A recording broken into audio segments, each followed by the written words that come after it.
Hello everybody and welcome back to another video, and in this video I'll cover problem directional increase that was from round 800. So let's get started.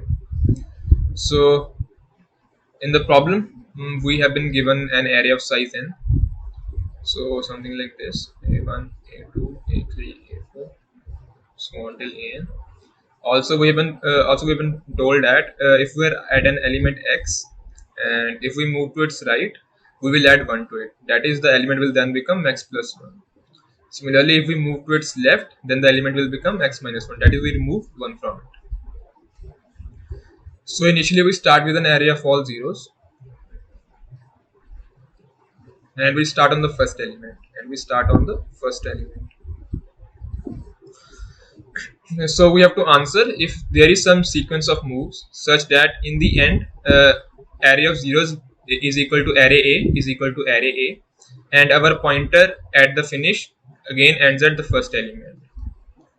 So basically we have been given an array of all zeros where the pointer is at the first index, and we will tell if it's possible to make some moves such that the array of zeros becomes equal to A and the pointer again ends at the first index.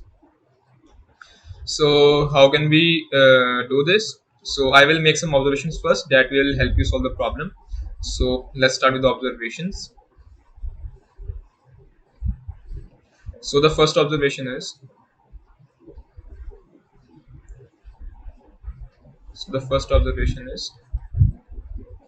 let's start with an element a1, a2, a3, so until a of n, right? So assume that your a1 is negative. So let's say your a1 is equal to minus 2. Initially we start with an array of all zeros, right? As you can say, there is no left element to the first element, right? So you cannot make any left moves on the first element. So you can only move right. You can only make right moves here. And as all the right moves add 1, your first element will always become positive. Will always be positive or 0. So you can say will always be greater than or equal to 0, right? So if your a1 is equal to minus 2, you can never make some operations to make your 0 equal to minus 2. You will never be able to make some operations to make this 0 equal to minus 2. So the answer in this case is impossible. So if your first element is negative,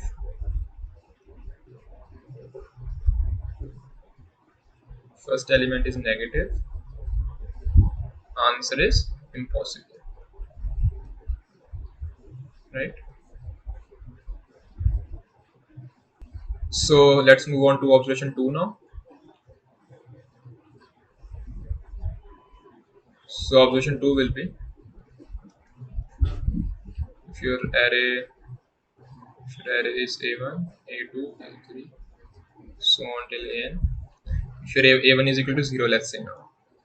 If your a1 is equal to 0, so we initially start with an array of all zeros. Now you know that your a1 is equal to 0. So you cannot make any move on your first element. You start here, you cannot make any move here, because if you make any move, your first element will become positive, right? It will add 1 and it will not be 0 anymore. So you cannot make any moves on your first element now. So now you will stay at your first element forever, right? You cannot make any moves here now. So all your further elements will be 0 from now on, right?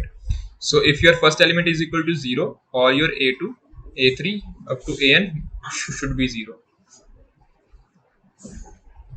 right? So that is the observation. If your first element is equal to 0,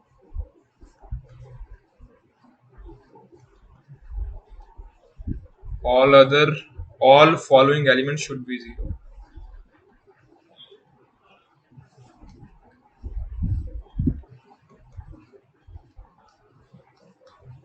As you cannot make any move. So these are the two observations. To summarize again, the observation 1 is, if your first element is negative, the answer is impossible. And your second observation is, If your first element is 0, all the following elements should be equal to 0. So now we will use these two observations to solve the problem. So how can we use them? Let's see that.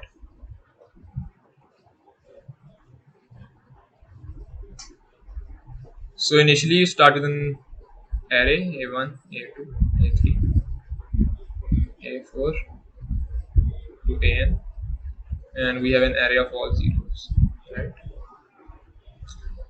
We have to make our first element equal to A1. That means there must be A1 outgoing right lines, right? So let me draw the first two elements. So I have A1 0 and I have A2 0. Value of this has to be equal to A1. So there must be A1 outgoing line. There must be A1 outgoing lines there. So there is my line 1. Let's call it L1, L2, so on till L3, and so on till, let's call it L of A1.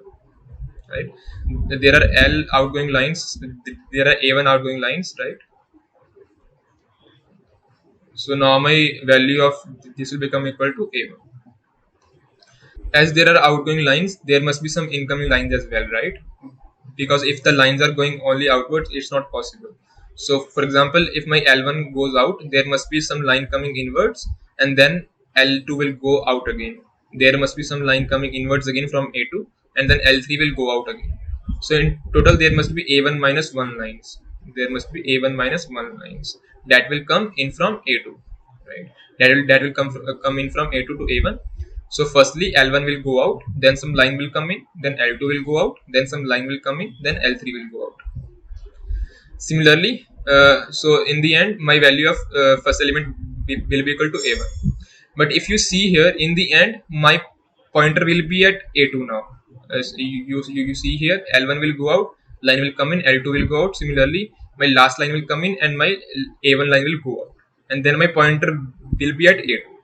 And as in the problem, you have been told that the pointer must be on the first element. So there must be one some extra line that must come again from A2 to A1.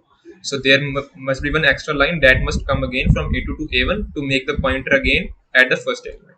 So in total there will be A1 lines, A1 minus 1 plus one extra line to fix the pointer, to bring back pointer to index, to bring back pointer to index.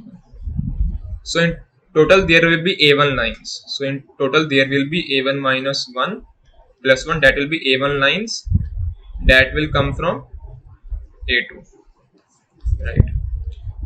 So now your this element is equal to A1, right?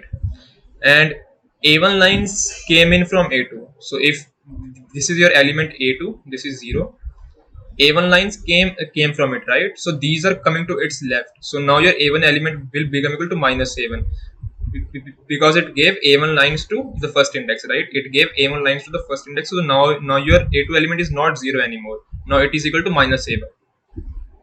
So now it is equal to minus A1 here, right? As you have fixed your first element, now you don't need to think about it anymore. So you can ignore it now. You can ignore it now.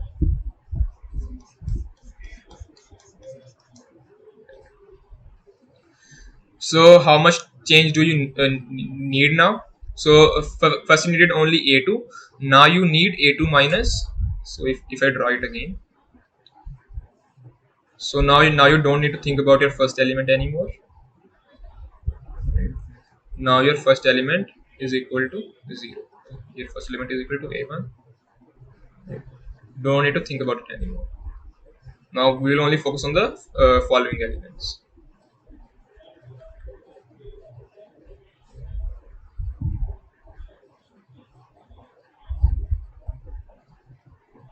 So minus A1, 0, 0. Now how many operations do you need here? We need here A2 minus of A1 operations, right? That is A2 plus A1 operations. Now if you see here, right, this is your kind of first element. Now we don't need to think about A1. Now this is kind of your first element. This is kind of your first element,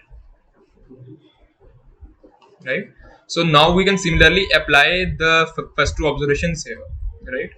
So you can say here your observation 1, that was a1 plus a2 should be greater than equal to 0 for answer to be possible,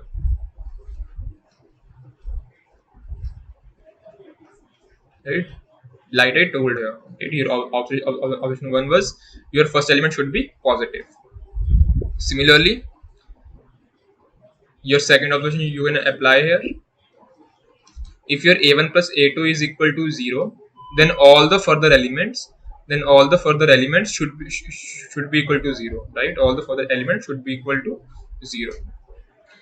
So similarly you can apply these two observations here, and after you are done with this, you can then move on to your element third. So if this was your a1, this was your a2, similarly up to an. Now your this element is equal to a1, this element is equal to a2. Now you don't need to think about these anymore, and now it will be minus a1 plus a2, right? So now you need a1 plus a2 plus a3 operations, and now you can again check here. That a1 plus a2 plus a3 should be greater than equal to 0, and if a1 plus a2 plus a3 is equal to 0, all the following elements should be equal to 0. All the following elements should be 0. Also you need to check that in the end when you reach the last element, right, when all these elements have been solved, in the end when you reach the last element, it should be equal to an, right? It should be equal to an, that is the number of operations required here, that is a1 plus a2. It will be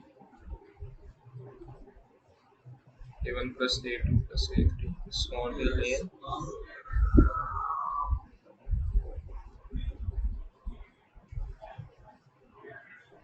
This should be equal to 0, right? Because on the last index you cannot do any operation as well, right? So it has to be equal to 0. So these are the conditions that you need to solve the problem. And if you want to see the code for this, let me summarize it once again to help you think about it. So we will keep a prefix sum, right? We will keep a prefix sum, that is prefix of I is equal to summation of a1 plus a2 plus a3, so on till a of I.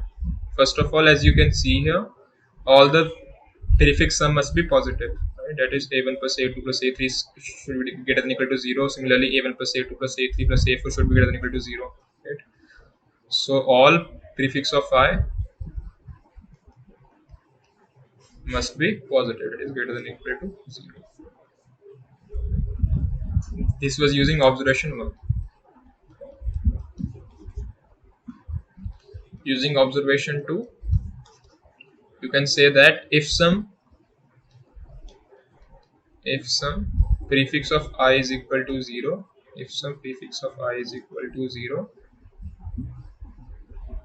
then all prefix of I plus 1, prefix of I plus 2, so until prefix of n should be equal to 0. This is using observation 2. And then your last is that prefix of n should be equal to 0. So these are the three conditions that that the array needs to follow. So I think it is clear. So I will show the code for this. So as you can see here, first I keep a prefix sum array, and if my last element, that is if my prefix of n is equal to, check my prefix of n is equal to 0, like basically, then I check that all of them must be positive. So all prefix of I should be greater than equal to 0, and then I check that if some prefix of I is equal to 0, all following if must be 0. So that was the solution to the problem, and if you guys have a doubt, do ask me in the comments and I will be happy to help you out. See you guys in the next video. Goodbye. Also, if you guys don't know, Continue Newton School is offering a full stack development course. The course is over 6 months long, and it is totally based on pay after placement model, and you don't have to pay anything. There is zero hidden fees, there is zero upfront fees, and they are granting you a minimum package of rupees 5 lakhs, and the average package is rupees 7 lakhs, and the highest package is over rupees 26 lakhs. So it is a very great opportunity. Also, all their mentors are from top MNCs like Google, Flipkart, Zomato, etc. Also, they will get you placed into the top MNCs as well, like Google, Flipkart, Zomato. You can learn from the mentors that are working at those companies, and you can land a job at those companies yourselves. Also, you don't need to worry if you guys think कि यार मेरे को भी coding आती नहीं है, मैं भी fresher, मेरे को बिल्कुल नहीं आता है. The course is over 6 months long, and they will teach you from scratch. So you can still sign up for this. And if you guys are looking for a career in the tech field, this is a very great head start that you should sign up for. And if you want to land a job, I highly vouch for this. And if you guys want to sign up, there will be a link down below, and you can go and sign up from there. So yeah, be sure to sign up for this, and I will see you in the next video. Bye bye.